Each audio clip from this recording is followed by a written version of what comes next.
سرکار کے ایک صحابی ہیں حضرت سلمان فارسی رضی اللہ تعالیٰ عنہ، بڑے جلیل القدر صحابی ہیں۔ ان سے کسی نے پوچھا کہ آپ نے حضور کو کیسے پایا؟ کہ بہت دور دور سفر کر کے پایا۔ ان سے کہا گیا کہ آپ اپنا واقعہ تو ذکر کریں، تو مسلم امام احمد کی صحیح حدیث ہے، امام احمد نے پورا باب باندھا ہے حضرت سلمان فارسی کا حدیث کا۔ سلمان فارسی کہتے ہیں کہ میں ایران کے علاقے اصفہان کا رہنے والا تھا۔ سنیے ذرا توجہ سے، ایران کے علاقے اصفہان کا رہنے والا تھا۔ میرے باپ کا مذہب جو تھا مجوسی، یعنی آگ کی پوجا کرنا۔ کہتے ہیں میں اپنے باپ کا ایک ہی لاڈلا بیٹا تھا، اور میرے باپ نے مجھے ایسے پالا جیسے لوگ اپنی بیٹیوں کو پالتے ہیں۔ یعنی میں گھر کی دہلیز سے باہر نہ نکلا کبھی، یعنی مجھے اتنی محبت کے ساتھ، اتنے عقیدت کے ساتھ، اور کہیں میرے بچے کو کوئی نقصان نہ پہنچ جائے، اس جذبے کے ساتھ میرے باپ نے مجھے پالا۔ کہتے میں جوان ہو گیا اپنے گھر میں، لیکن باہر کبھی نہ نکلا۔ میرا کام صرف یہ تھا کہ گھر میں جو آگ چراغ میں لگی ہوئی تھی، کیونکہ مجوسی جو ہے وہ آگ کو بجھنے نہیں دیتا۔ ہندو کو بھی آپ نے کبھی کبھار تصویروں میں دیکھا ہوگا کہ وہ آگ کے اوپر ہاتھ مارتا ہے، تو ان کے نزدیک آگ کا قدیم ہونا العیاذ باللہ یہ شرک فی الذات ہے۔ جس طرح مسلمان کہتا ہے کہ ہمیشہ سے اللہ اور ہمیشہ رہے گا، اس طرح مجوسی یہ کہتا ہے کہ آگ ہمیشہ سے ہمیشہ رہے گی۔ تو میں نے کہا تیل ایک دن نہیں ڈالے گا تو آگ خود بجھ جائے گی۔ یہ ہوا کہ میرے والد صاحب بہت مصروف تھے، اور وہ جو کام کرتے تھے نا، تو ایک دن مجھے کہا کہ بیٹا جاؤ، میرے بندے وہاں انتظار کر رہے ہیں، یہ میرا پیغام میرے نوکروں تک پہنچا کر آؤ۔ سلمان فارسی کہتے ہیں کہ میں باہر نکلا پہلی دفعہ، تو میرے گھر کے قریب عیسائیوں کا چرچ تھا، کلیسا تھا۔ تو کہتے جب میں نے اس کی عمارت کو دیکھا تو بڑا حیران ہوا، اور میں آگے چل کر گیا، توجہ کرنا، آگے چل کر گیا، اور جا کر میں ان کے کلیسا میں داخل ہو گیا۔ جب کلیسا میں داخل ہوا تو ان کی عبادت کا طریقہ مجھے بڑا اچھا لگا، سلمان فارسی کہتے ہیں، اور مجھے اپنا جو طریقہ تھا بڑا بیکار لگا۔ میں نے ان سے پوچھا یہ کون سا دین ہے؟ انہوں نے کہا جی یہ فلاں دین ہے۔ تو کہا اس دین کے کوئی ماہر بہت بڑے عالم ہیں؟ کہنے لگے ہاں ہیں، لیکن وہ ملک شام میں ہے۔ تو کہا وہاں تک پہنچوں گا میں کیسے؟ تو کہنے لگے جی فلاں تاریخ کو ہمارا قافلہ آ رہا ہے، اگر آپ جانا چاہتے ہیں تو کرایہ لے آئیے گا، ہم کرایہ لے لیں گے، آپ کو ملک شام پہنچا دیں گے۔ ہمارے مذہب کے جو سب سے بڑے عالم اور بزرگ اور شیخ ہیں وہ وہاں رہتے ہیں۔ حضرت سلمان فارسی شام وہاں پر ہو گئی، اپنے گھر کا ایڈریس ان کو دیا، گھر پہنچے۔ جب گھر پہنچے تو باپ نے پوچھا کہ بیٹا تو گیا کہاں تھا؟ تو سب صاف صاف بتا دیا کہ میں وہاں تو نہیں گیا جہاں آپ نے مجھے بھیجا تھا، یہ جو قریب میں کلیسا تھا میں اس میں چلا گیا، ان کے عبادت کے طریقے کو میں نے دیکھا، ابا جان مجھے بڑے پسند آیا۔ باپ ڈر گیا، باپ نے کہا بیٹا وہ دین صحیح نہیں، ہمارا دین جو ہے وہ سب سے صحیح ہے، اس کے علاوہ کوئی دین۔ اب باپ ڈر گیا کہ کہیں ایسا نہ ہو کہ سلمان فارسی اس دین کو اختیار کریں۔ اس باپ نے ان کے پاؤں پر بیڑی باندھی اور گھر میں قید کر دیا۔ جس دن ان کو جانا تھا وہ آدمی دروازے پر پہنچا، آپ نے آواز سن لی، اپنے کسی نوکر کو پیسے دے کر اپنی بیڑی کٹوائی، اور وہاں سے دوڑ کر اس قافلے میں ملے، اور اس قافلے سے اصفہان ایران سے ملک شام پہنچ گئے، دین کی محبت میں تلاش میں۔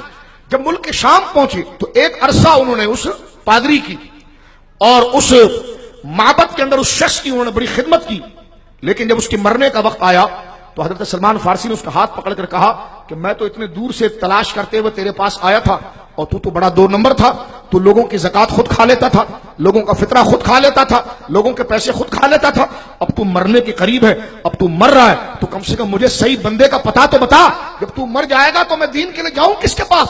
تو اس نے کہا کہ دیکھ تو نے میری بڑی خدمت کی ہے، میں تجھے بتاتا ہوں، عراق کے علاقے موصل کے اندر ہمارے دین اور مذہب کا سب سے بڑا پیشوا ہے، میرے مرنے کے بعد اس کے پاس پہنچ جانا، میرا یہ نک نیم خاص نام نہیں لینا بلکہ خاص نام ہے وہ لے لینا میرا، تو وہ تجھے اپنی خدمت میں لے لے گا۔ حضرت سلمان فارسی کہتے ہیں میں وہاں سے روانہ ہوا، موصل جب میں پہنچ گیا تو اس بندے کو جب میں نے نام بتایا کہ میں فلاں کی طرف سے آیا ہوں، تو کہا وہ تو بڑا تیز ہے، اس نے تجھے میرے پاس کیوں بھیج دیا؟ کہا وہ تو مر گیا اس لیے میں آپ کے پاس آیا ہوں۔ کہا میرے پاس آنے کی کیا مقصد؟ کہا میں دین کی تلاش میں، مجھے کوئی دین مل جائے، میرے اندر اللہ کی محبت مجھے تڑپا رہی ہے، اور کوئی ہے جس کو میں ڈھونڈ رہا ہوں مجھے مل نہیں رہا۔ میں اپنے باپ کو میں نے چھوڑا، میں بادشاہ کا بیٹا ہوں، میں نے اپنی جائیدادیں چھوڑ دی ہیں، اور میں آیا ملک شام، اب تیرے پاس آیا ہوں۔ وہ بندہ بڑا شریف تھا، اس نے اپنے پاس سلمان فارسی کو رکھ لیا۔ سنیے میرے دوستو، حضرت سلمان کہتے ہیں میں نے چند سال اس کے پاس رہا، اب اس کے مرنے کا وقت جب آیا، سلمان فارسی کی عمر 120 سال سے زیادہ تھی۔ سلمان فارسی کہتے ہیں کہ میں نے اس کی کئی سال خدمت کی، جب اس کے مرنے کا وقت آیا تو میں نے اس کو کہا کہ تو نیک بڑا آدمی ہے، اب تو مر رہا ہے، مجھے کس کے حوالے کرے گا؟ اس نے کہا بیٹا روئے زمین پر مجھے کوئی نیک آدمی نظر نہیں آتا، میں تجھے کس کے حوالے کروں؟ سلمان فارسی کہتے ہیں جب تک میں اس کے پاس موصل میں رہا تو میں نے اپنا کاروبار بھی شروع کر لیا تھا گائیں بکری کا کہ ٹائم پاس بھی ہوگا. تو کہتے ہیں میرے پاس کئی گائیں کئی بکریاں تیار ہو گئی. اب جب اس بندے کے انتقال کا وقت آیا تو میں نے اس سے پوچھا کہ یار مجھے کسی کا پتہ بتا دے. اس نے کہا بیٹا تو بڑا شریف بچہ ہے اور تو واقعی میں حقیقی طور پر دین سے محبت کرنے والا ہے, لیکن روئے زمین پر مجھے کوئی ایسا بندہ نظر نہیں آتا کہ جسے تجھ کے پاس بھیجوں, لیکن ہاں مکہ میں نبی آنے والے ہیں. یہ ہماری کتابوں میں لکھا ہوا ہے. اور وہ وقت ستاروں کی گردشیں بتا رہی ہے, نجومی تھا, ستاروں کی گردشیں بتا رہی ہے کہ وہ آنے والے جن کے بارے میں عیسیٰ نے کہا تھا. اب حضرت سلمان فارسی کہتے ہیں وہ مجھے ملیں گے کہاں پر؟ کہا وہ آئیں گے نخلستان مکہ کے اندر. تو کہا میں ان کو پہچانوں گا کیسے؟ مکہ میں تو 1000 لوگ رہتے ہیں, میں ان کو کیسے پہچانوں گا؟ کہا تو اس کو دیکھے گا تو خود ہی پہچان لے گا. بولے سبحان اللہ. ان کا چہرہ دیکھے گا تو خود ہی پہچان لے گا. وہ کہنے لگے سلمان فارسی پھر بھی تو کوئی چیز بتائیے. تو کہا 3 علامت یاد رکھنا, 3 باتیں. ایک یہ کہ وہ صدقہ کبھی نہیں کھائیں گے, دوسرا یہ کہ تو ہدیہ دے گا تو قبول کر لیں گے, صدقہ نہیں کھائیں گے. تیسرا یہ کہ ان کے دونوں شولڈرز کے درمیان, ان کے کاندھوں کے درمیان ایک انڈا نما گوشت ابھرا ہوا ہوگا اور وہ ختم نبوت کی مہر ہوگی. بولو سبحان اللہ. سلمان فارسی کہتے ہیں اب میں بازاروں میں پھرتا تھا, جیسا بس اسٹاپ نہیں ہوتے کہ بسیں جا رہی ہوتی, تو میں لوگوں سے پوچھتا کہ بھائی مکہ والا کوئی ہے مکہ والا؟ تو ایک بندہ مل گیا مکے کا, کہا ہم ہیں, ہم ذرا تجارت کے لیے آئے ہوئے. اس نے کہا یار مجھے مکہ جانا ہے. تو کہا ہاں لے جائیں گے. جب اس نے کہا نا لے جائیں گے تو آپ اتنے خوش ہوئے, آپ اس کو لے آئے اور ساری گائیں بکریاں اس کو دے دی. یعنی یوں سمجھیے آپ کہ مکہ کا کرایہ 1 روپے تھا اور اس کو دیا 1 لاکھ روپیہ صرف حضور کے شوق میں کہ مجھے لے جاؤ. اب وہ مکہ لے کر آئے, کیونکہ فارسی لوگ بڑے خوبصورت ہوتے ہیں.